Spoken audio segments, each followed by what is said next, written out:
I think before we elect our next president, there needs to be a change in the expectation of their privacy. That we need to know if they have any incipient medical crises. We need to know if they have any long term psychological issues. We need professionals to evaluate them as candidates before they even really get into the game. We need people to evaluate their finances. We need people to evaluate their connections.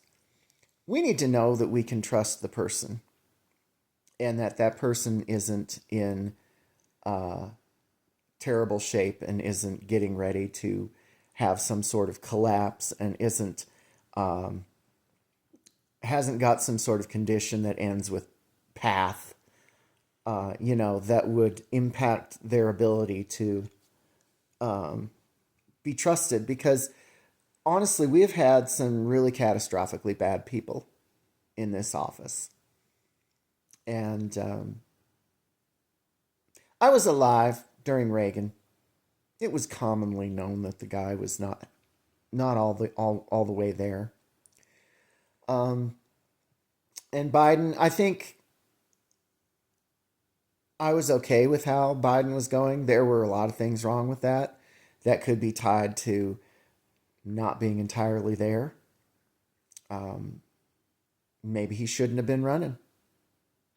And I definitely think that Donald shouldn't have been running. And I think all of this boils down to we have an 18th century mentality towards our 21st century leadership. And honestly, this is a big, complex thing to do. When you take over leadership of this country, it is a machine with millions of parts. And we have to have a person with integrity. We have to have a person who's psychologically all there. And we have to have a person who isn't financially compromised, as Donald obviously is. And we have to have this expectation that when you go to do something like run for office of president, your privacy is gone.